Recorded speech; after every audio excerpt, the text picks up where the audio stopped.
just like the Indian media, journalists in China are also keeping a close watch on the upcoming Xi-Modi summit.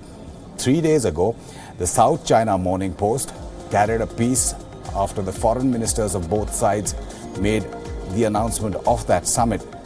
The Post quoted analysts.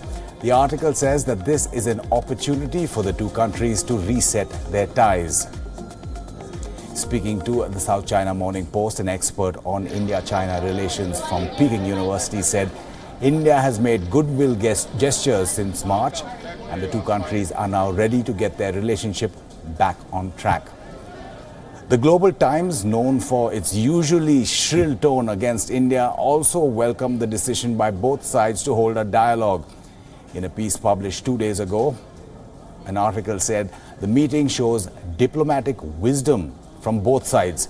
The article goes on to say that the two countries need more communication to enhance mutual trust and eliminate the possibility of another border crisis.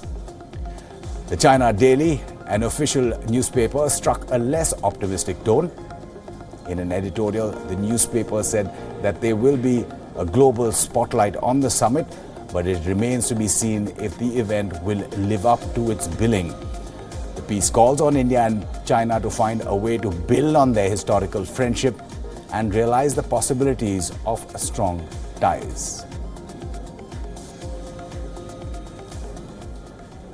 Joining us live now from Beijing is journalist Gaurav Sharma. Gaurav, we picked some of what the Chinese media has picked up.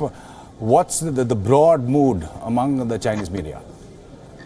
If you see, the Chinese media seems to be quite gung-ho about Prime Minister Narendra Modi's visit to Wuhan and his one-on-one meet with President Xi Jinping, and they are quite positive. You know, if you see Global Times, which is quite acerbic when it comes to commentary against India, they have been very acerbic. But you know, if you see today's article, you know, it says hints of major shift in Sino-Indian relations, and it talks about that both the countries need to have deft diplomacy to resolve outstanding issues. It also says that frequent and attentive diplomatic exchanges are needed to resolve the issues between both the countries.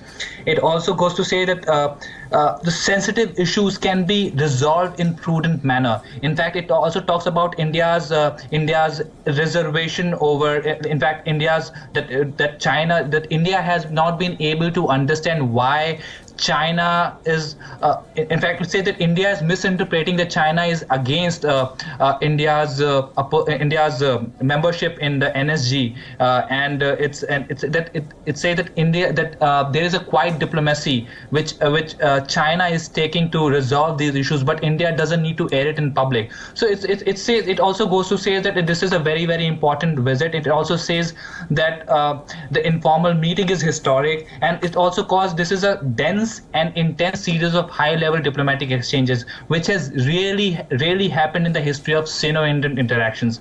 So it has struck a very, very positive tone. However, there's another paper called People's Daily, which is the strongest, which is actually the voice of ruling Communist Party of China, and in which Chinese ambassador to India has written, who is Lo Jiaohai, he has also struck a very, very positive tone. He says that both the countries need to come together because he says it's a need of the hour, because their scenario in the global international arena is changing. There is a balance of power, and both countries need each other to have cooperation and to be in the anchor of 21st century. So if you see the both, People's Daily is something which is very, very important. There's another. Gaurav, you're talking about the various positive notes that are coming out from various sources. We've seen pictures, video in fact, of Xi Jinping being in the area. Chinese television also showing him on the Yangtze River in the Wuhan province.